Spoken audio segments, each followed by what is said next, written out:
সুপ্রিয় দর্শক শ্রোতা, আমন্ত্রণ জানাচ্ছি বাংলা বিভ্রাটের সংবাদে। সংবাদ আয়োজক নিয়ে বার্তা কক্ষে রয়েছি আমি সত্যজিৎ সিংহ। শুরুতেই জানিয়ে দিচ্ছি লতিফ ট্রাভেলস সংবাদ শিরোনাম।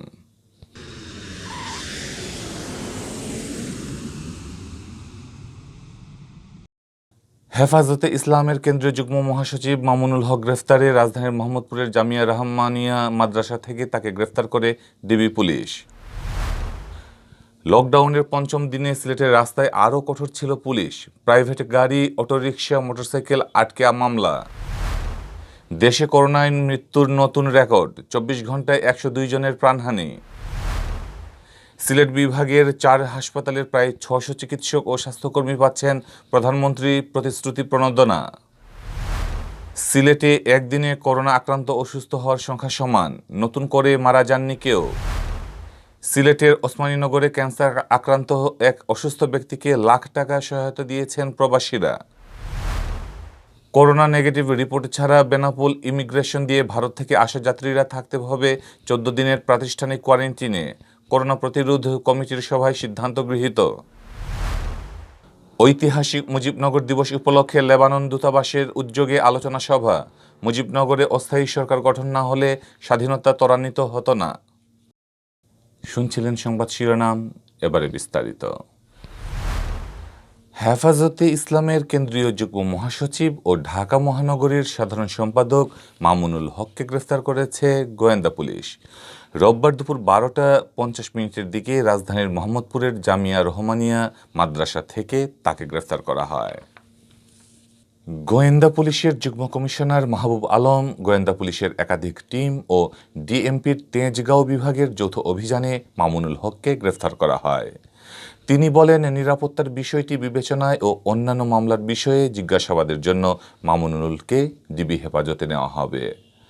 এদিকে তেজগাঁও বিভাগের উপপুলিশ কমিশনার মোহাম্মদ হারুনুর রশিদ জানান, গ্রেফতারের পর মামুনুলকে প্রথমে মোহাম্মদপুর থানায় নেওয়া হয়, এরপর তাকে তেজগাঁওয়ের ডিসি কার্যালয়ে নেওয়া হয়, পরে সেখান থেকে আবারও মোহাম্মদপুর থানায় নেওয়া হয়। তাকে ডিবির কাছে হস্তান্তর করা হবে। মামুনুলকে গ্রেফতারের পর তেজগাঁও বিভাগের উপকমিশনার মোহাম্মদ হারুনুর রশিদ বলেন, মামুনুলের বিরুদ্ধে পুলিশের উপর পরিকল্পিতভাবে হামলা, থানায় মামলা, রেজিস্ট্রার অফিসে হামলা ভাঙচুরসহ অনেকগুলো মামলা রয়েছে। এসব মামলার তদন্ত চলছিল, আমরা তাকে নজরদারিতে রেখেছিলাম, পাশাপাশি এসব মামলার তদন্ত করছিলাম। তদন্তে তার সুস্পষ্ট সংশ্লিষ্টতার প্রমাণ পেয়েই তাকে গ্রেফতার করা হয়েছে। গত 26শে মার্চ ভারতের প্রধানমন্ত্রী নরেন্দ্র মোদীর বাংলাদেশ সফরের বিরোধিতা করে বিক্ষোভ করে হেফাজতে ইসলাম। মোদীর বিরোধিতায় প্রথমে ঢাকায় জাতীয় মসজিদ বাইতুল মোকাররমের সামনে বিক্ষোভে সহিংসতা হয়। তার জেরে চট্টগ্রামের হাটহাজারীতে ও ব্রাহ্মণবাড়িয়ায় প্রাণঘাতী সংঘাত হয়, যার জেরে 28শে মার্চ হরতাল ডাকে হেফাজত। ওই হরতালকে ঘিরে চরম নেতিবাচক পরিস্থিতি তৈরি হয় সারা দেশে। এরপর গত 3 এপ্রিল নারায়ণগঞ্জের সোনারগাঁ উপজেলার রয়্যাল রিসোর্টে হেফাজতে ইসলামের কেন্দ্রীয় যুগ্ম মহাসচিব মামুনুল হককে ঘেরাও করার ঘটনা ঘটে। এ ঘটনায় ছড়িয়ে পড়া একটি ভিডিওতে বলতে শোনা যায়, মামুনুল হক এক নারীসহ আটক হয়েছেন, যদিও ওই নারীকে নিজের স্ত্রী বলে দাবি করেছেন মামুনুল হক। ওই দিন সন্ধ্যায় রিসোর্ট থেকে তাকে ছাড়িয়ে স্থানীয় একটি মসজিদে নিয়ে যান হেফাজত নেতাকর্মীরা।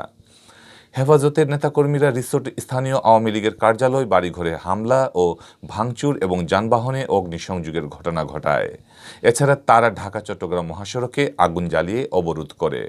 ওই দিন পুলিশের উপর হামলা ও রিসোর্টে ভাঙচুরের অভিযোগে মামুনুল হকসহ 83 জনের নাম উল্লেখ করে মামলা হয়।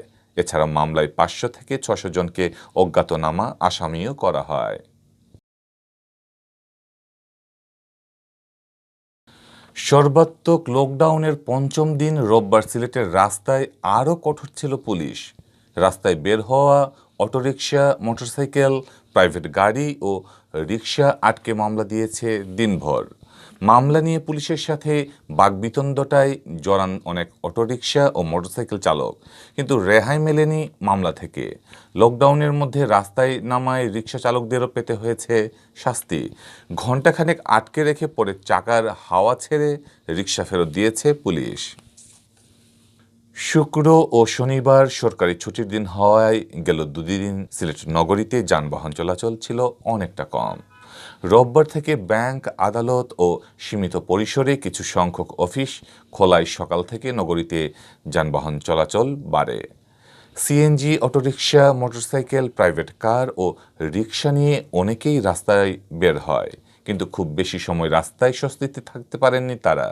দুপুর 12টার দিক থেকে সিলেট নগরীর কোর্ট পয়েন্ট, জিন্দাবাজার, চৌহাট্টা ও আম্বরখানা সহ বিভিন্ন স্থানে কঠোর অবস্থান নেয় পুলিশ। রিকশাসহ সব ধরনের যানবাহন আটকে কাগজপত্র ও মুভমেন্ট পাস দেখা শুরু করে। এ সময় কাগজপত্র ও পাস দেখাতে ব্যর্থ হওয়াদের বিরুদ্ধে মামলা ঠুকে দেয় পুলিশ। এ নিয়ে যানবাহনের মালিকদের সাথে বাকবিতণ্ডাও হয়, কিন্তু পুলিশ তাদের অবস্থানে ছিল অনড়। এদিকে পুলিশের কঠোর অবস্থান থেকে রেহাই পাননি রিকশা চালকরাও। লকডাউনের সময় রাস্তায় বের হওয়ার অপরাধে কোর্ট পয়েন্টে অর্ধশতাধিক রিকশা আটক করে পুলিশ। প্রায় 1 ঘন্টার পর চালকদের অনুনয় বিনয়ে চাকার হাওয়া ছেড়ে রিকশা ফেরত দেওয়া হয়। লকডাউনের 5ম দিনে সিলেট নগরীতে মাঠে নামে জেলা প্রশাসনের ভ্রাম্যমাণ আদালতও। অতি প্রয়োজন ছাড়া ঘর থেকে বের হওয়া লোকজন ও যানবাহনের বিরুদ্ধে মামলা দিয়ে জরিমানা আদায় করেন আদালতের বিচারক।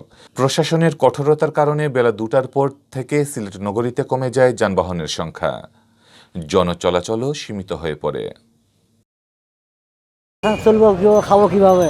আমরা বিদেশ বাড়ি, এখন তো আছি, এখন আমরা কীভাবে চলবো, কীভাবে খাবো, কীভাবে ফিরবো? এখন যে লকডাউন দিচ্ছে সবই তো খোলা, শুধু কি গরিবের জন্য কি লকডাউন, না রিক্সা শ্রমিকের জন্য লকডাউন খালি?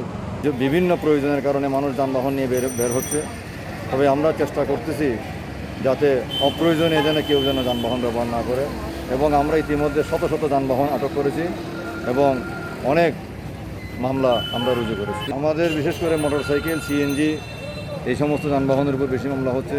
বিগত কয়েকদিনে শত শত মামলা রুজু হয়েছে। দেশে করোনা ভাইরাসে আক্রান্ত হয়ে গেল 24 ঘন্টায় আরও 102 জনের মৃত্যু হয়েছে। এটি বাংলাদেশের একদিনে সর্বোচ্চ মৃত্যুর রেকর্ড। এ নিয়ে টানা 3 দিন করোনা ভাইরাসে 100-এর বেশি মানুষের মৃত্যু হলো। আর নতুন মৃত্যু নিয়ে দেশে করোনায় মৃতের সংখ্যা বেড়ে দাঁড়ালো 10,385 জন। রোববার স্বাস্থ্য অধিদপ্তরের অতিরিক্ত মহাপরিচালক অধ্যাপক ডক্টর নাসিমা সুলতানা স্বাক্ষরিত এক সংবাদ বিজ্ঞপ্তিতে এ তথ্য জানানো হয়। বিজ্ঞপ্তিতে বলা হয়, গেল 24 ঘন্টায় দেশের সবকটি ল্যাব মিলিয়ে 18,928 জনের নমুনা সংগ্রহ করা হয়। আগের কয়েকটি মিলিয়ে পরীক্ষা করা হয় 19,404টি। নমুনা পরীক্ষায় করোনা আক্রান্ত শনাক্ত হন 3,698 জন। সব মিলিয়ে দেশে করোনা আক্রান্ত শনাক্তের সংখ্যা দাঁড়ালো 7,18,950 জনে। এছাড়া গেল 24 ঘন্টায় করোনা থেকে সুস্থ হয়েছেন 6,121 জন।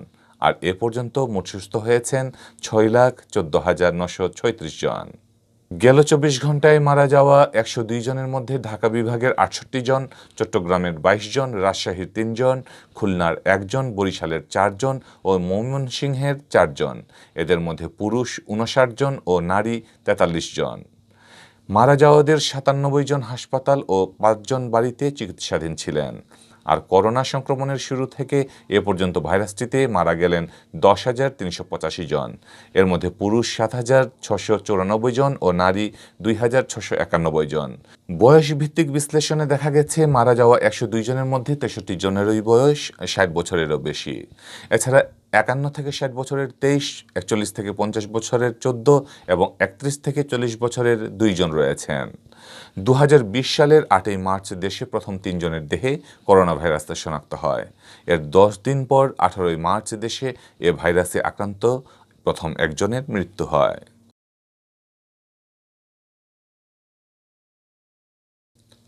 অবশেষে সিলেট বিভাগের 4 হাসপাতালের প্রায় 600 চিকিৎসক ও স্বাস্থ্যকর্মী প্রধানমন্ত্রীর প্রতিশ্রুতি প্রণোদনা পেতে যাচ্ছেন। সিলেট বিভাগের 4টি ছাড়াও প্রণোদনার তালিকায় রয়েছেন সারা দেশের আরও 10টি হাসপাতালের চিকিৎসক ও স্বাস্থ্যকর্মী। তাদেরকে 2 মাসের বিশেষ প্রণোদনা বরাদ্দ দিয়েছে স্বাস্থ্যসেবা বিভাগের বাজেট শাখা। প্রণোদনার তালিকায় রয়েছেন দেশের 1,474 জন চিকিৎসক, 406 জন নার্স ও 981 জন স্বাস্থ্যকর্মী। তাদের জন্য বরাদ্দ হয়েছে মোট 15,27,64,902 টাকা। প্রণোদনা প্রাপ্তদের মধ্যে রয়েছেন Sylhet MAG Osmani medical college হাসপাতালের 209 জন চিকিৎসক ও 139 জন স্বাস্থ্যকর্মী, শহীদ শামসুদ্দিন আহমদ হাসপাতালের 66 জন চিকিৎসক ও 13 জন স্বাস্থ্যকর্মী, সুনামগঞ্জ জেলা সদর হাসপাতালের 23 জন চিকিৎসক, 32 জন নার্স ও 7 জন স্বাস্থ্যকর্মী এবং মৌলভীবাজার জেলা সদর হাসপাতালের 54 জন চিকিৎসক ও 28 জন স্বাস্থ্যকর্মী। স্বাস্থ্য মন্ত্রণালয় সূত্রে জানা গেছে, করোনা ভাইরাসে আক্রান্তদের সেবায় নিয়োজিত চিকিৎসক, নার্স ও স্বাস্থ্যকর্মী এ প্রণোদনা পাবেন।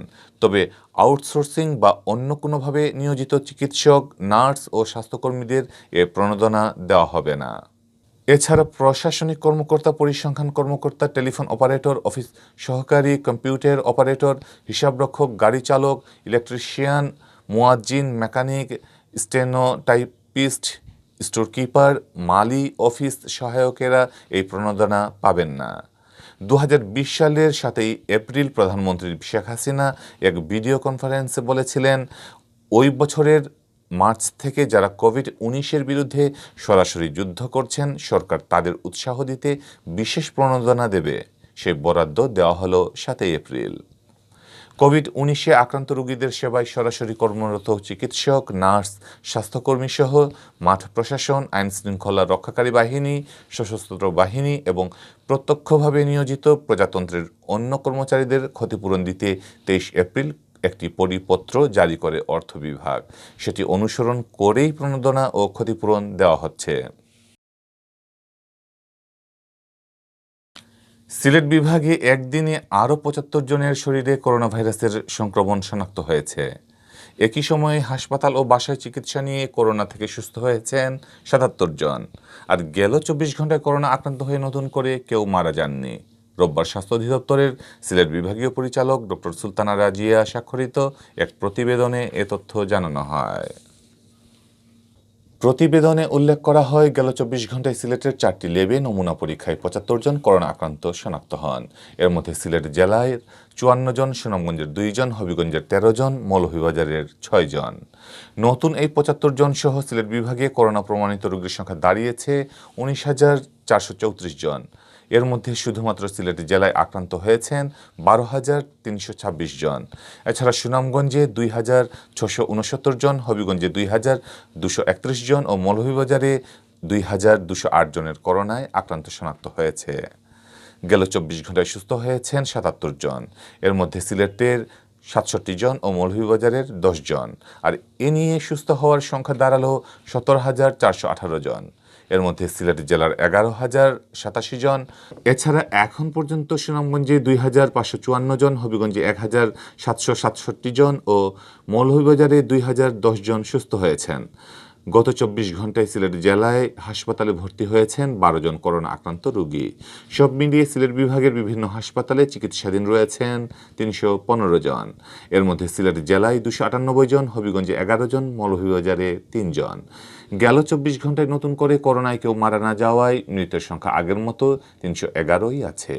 এর মধ্যে সিলেট জেলার 241 জন, সুনামগঞ্জ 26 জন, হবিগঞ্জে 18 জন ও মৌলভীবাজারের 26 জন রয়েছেন।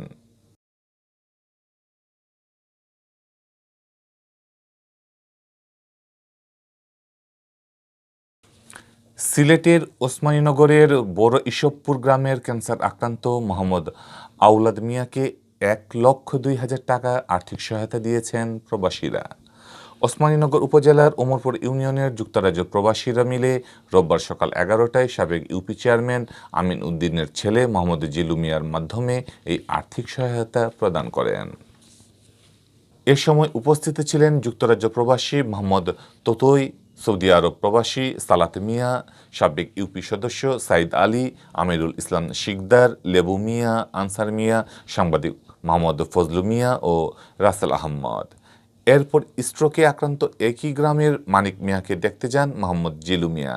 এ সময় তিনি তার পরিবারের খোঁজখবর নেন। এছাড়া মোহাম্মদ আওলাদ মিয়ার চিকিৎসার জন্য যুক্তরাজ্য প্রবাসী লামা ইসবপুর গ্রামের ফরিদ আহমদ 41,000 টাকা প্রদান করেছেন। শনিবার আওয়ামী লীগ নেতা নুরুল ইসলাম নূর মিয়ার মাধ্যমে তিনি এ টাকা পাঠান। এ সময় উপস্থিত ছিলেন ইউপি সদস্য আমিরুল ইসলাম শিকদার, সুহেল মিয়া ও জুয়েল আহমদ।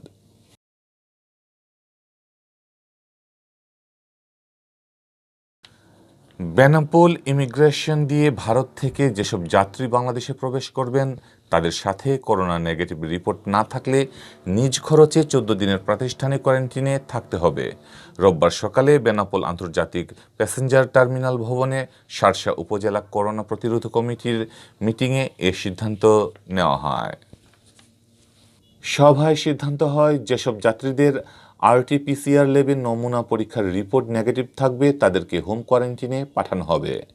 এছাড়া ভারত থেকে যেসব করোনা আক্রান্ত যাত্রী বাংলাদেশে প্রবেশ করবে তাদেরকে ভর্তি করা হবে যশোর 250 শয্যা সদর হাসপাতালের রেড জোনে।